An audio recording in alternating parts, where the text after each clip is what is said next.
Bonjour à tous, je vous retrouve aujourd'hui pour vous faire une nouvelle vidéo qui sera une vidéo de présentation, mais où je vais essayer de parler un peu plus de la création du jeu parce que je me dis que c'est l'occasion pour vous de peut-être comprendre, pour ceux que ça intéresse, comment le jeu est créé et les étapes par lesquelles il faut passer pour créer le jeu. Donc là, ça va être une vidéo où je vais vous présenter ce que j'ai pu faire jusque-là.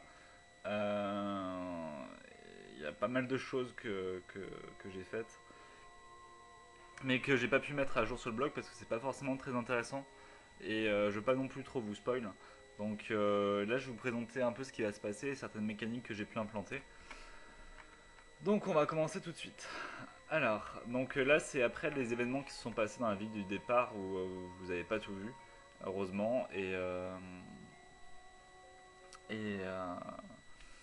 et du coup, on arrive chez Etherid, la personne là que vous voyez devant le héros, qui va nous demander de choisir une voie à emprunter, une voie sur laquelle s'entraîner pendant le temps où notre père sera parti. Et donc au départ, il y avait 11 classes qui sont représentées par 11 statues, là que vous voyez.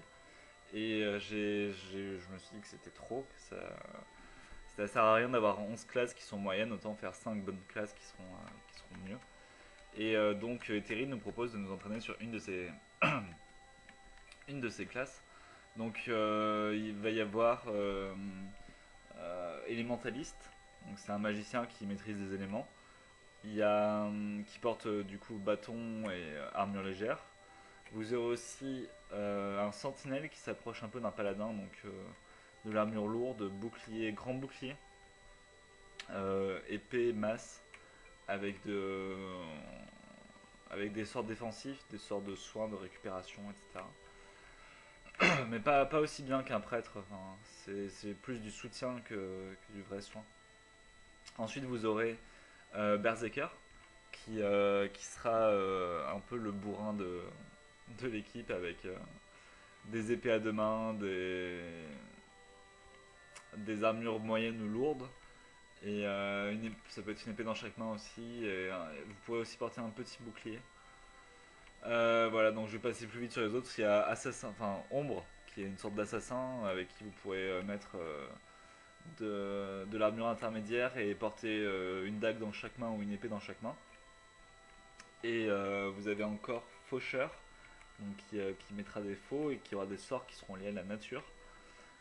Et voilà, donc ça sera à votre choix. J'espère ne pas avoir oublié de classe, il me semble que non. Donc là par exemple on va prendre celle-là. Donc c'est une statue qui représente Tyria, donc je mettrai une petite description aussi, un petit rappel de ce que je viens de dire, pour que vous soyez plus sûr de votre choix. Donc vous pouvez vous renseigner sur les ombres, en fait ça va être Éthérite que vous voyez à côté qui va vous raconter une histoire à propos des ombres. Donc en fait l'histoire va être racontée en vous envoyant directement sur... Oups, vous n'avez rien vu, ce serait corrigé. En vous envoyant directement dans l'histoire. Donc vous allez pouvoir vous battre avec le héros de niveau 99. Et donc là du coup vous avez la magie, les magies bon, qui sont encore à traduire et je vais en implanter plein d'autres, vous en faites pas, c'est encore en travail, tout ça. Toutes les magies, tout ce que vous pourrez utiliser avec ce héros en fait. Donc j'hésite à augmenter la difficulté. Une personne m'a proposé d'augmenter la difficulté, de mettre un sort pour mettre fin au combat en une seule attaque en fait.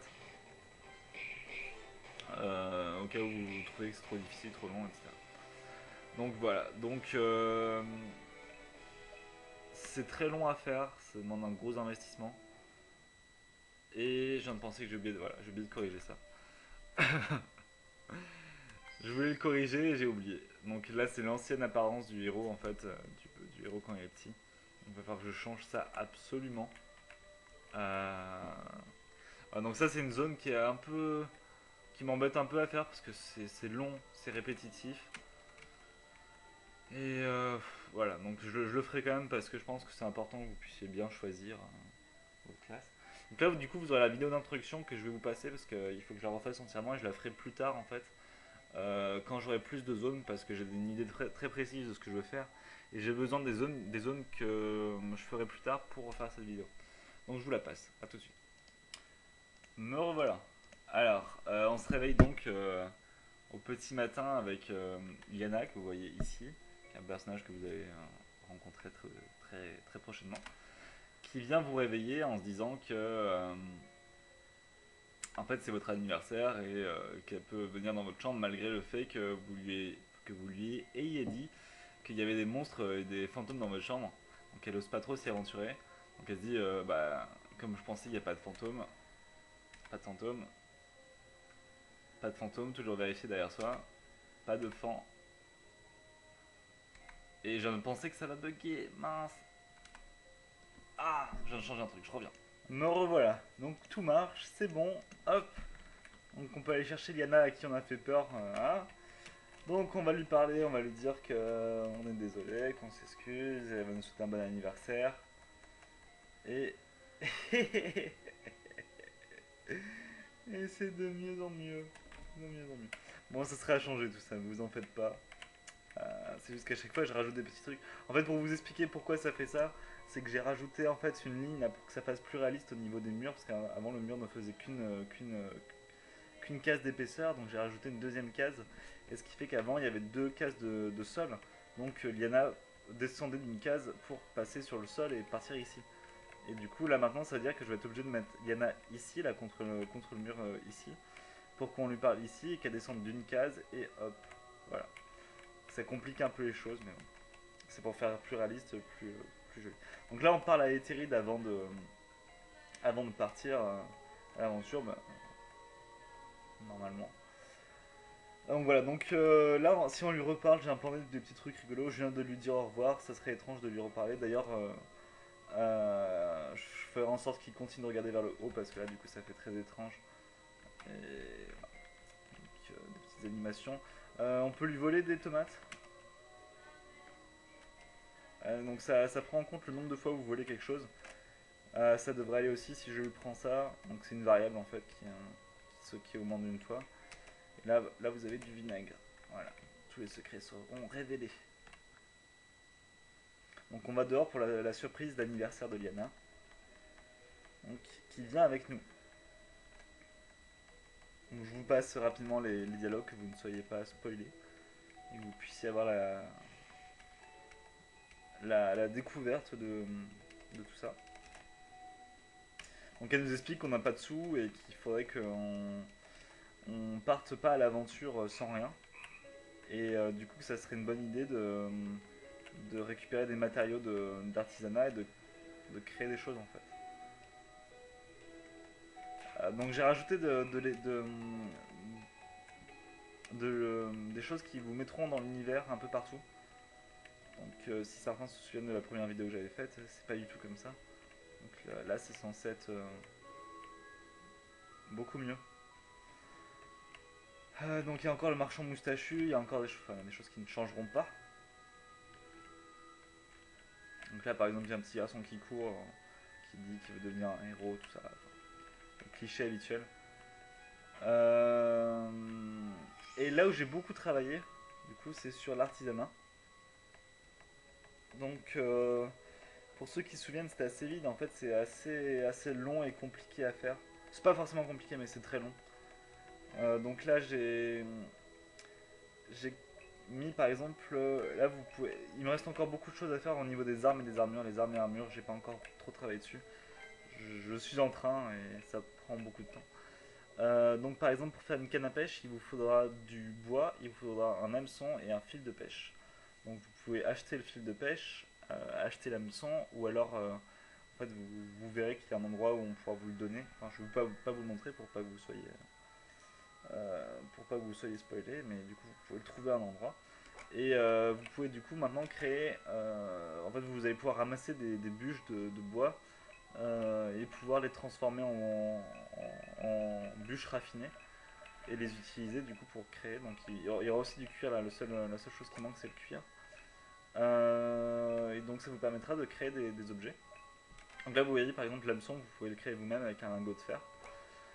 Et sinon ben là il y a déjà, c'est Mélissande qui a fait ça, si vous suivez c'est ma copine, elle me note pas mal sur certains trucs comme ça, sur des trucs graphiques notamment. Et là, vous voyez que il y a plein de recettes en fait. Il y a vraiment plein de recettes.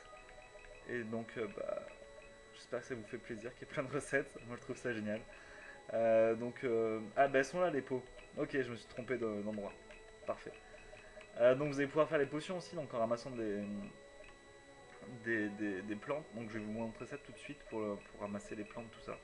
Vous allez voir, vous allez me dire ce que vous en pensez. Bon, voilà, j'ai profité d'une seconde d'inattention pour implanter un petit truc pendant que vous regardez pas. Donc là, il y a déjà aussi quelque chose d'important, c'est que vous allez pouvoir acheter des composants, donc les prix varieront forcément, et certaines choses pourront vous donner des bonus individuellement.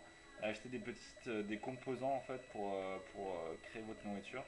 Et vous vendra aussi sûrement des composants du style les pioches, haches et serpes dont vous avez besoin. Elle pourra vous les vendre, mais ce sera cher en fait. Donc ce serait mieux pour vous que vous euh, les fabriquiez vous-même. Alors là, vous n'avez pas vu ce que j'ai passé ça, mais en fait, c'est une personne par exemple qui nous dit qu'elle en manque et elle voudrait qu'on lui en passe. Et en fait, elle parle de tomates. Et en fait, si vous récupérez des tomates et si vous lui donnez, elle pourra vous les racheter 9 pièces d'or la tomate. Et du coup, ça vous permet d'optimiser un petit peu votre équipement et d'optimiser ce que vous voulez faire avec. Ouais. Donc là, j'en ai profité d'implanter ce vampire qui vient de me donner tous les objets d'artisanat. Donc oui, c'est une personne déguisée en canard qui aide des poussins. Donc en fait, l'artisanat, je vais vous montrer quelques exemples d'artisanat. Donc là, par exemple, il y a du minerai. Qu'est-ce qu'on fait avec du minerai? Il me dit que je dois d'abord équiper ma pioche de mineur. Donc il a repéré déjà qu'on avait une pioche de mineur. Hop, c'est pas ici, c'est ici. Arme, pioche de mineur, on l'équipe. Et normalement, si tout se passe bien, et voilà. C'est pas magique. Alors ensuite, il y a des endroits qui vont être un peu plus cachés, par exemple ici. Hop. Donc il faut équiper la hache de bûcheron. Alors ça, j'ai peur que ce soit un peu redondant, du coup. Je pense que je mettrais peut-être simplement qu'il faille l'avoir dans l'inventaire pour pas que ce soit trop embêtant. Voilà. Donc c'est des variables aléatoires, donc vous avez une chance sur 4 par exemple de l'avoir. Donc les lapins, j'hésite à ce qu'on puisse les tuer et récupérer leur cuir en fait, parce que pour l'instant j'ai pas de technique pour récupérer le cuir. Donc ça sera sûrement ce qu'on fera aux pauvres petits lapins. Ensuite, je voulais vous montrer quelque chose encore. Attendez. Donc toutes les quêtes sont faites, tout est fait. Il y a juste l'artisanat qui a peaufiné le système de classe comme vous avez vu au départ. Quelques petits éléments qui sont un peu à peaufiner rapidement. Mais en gros, tout est fait, tout est bon. Donc là, ça, c'est des coffres qu'il faudra ouvrir en QTE. Donc, bon, je connaissais je connaissais ce qu'il fallait faire, donc c'était pas trop difficile, mais normalement, vous devrez peut-être vous y reprendre plusieurs fois pour y arriver. Euh,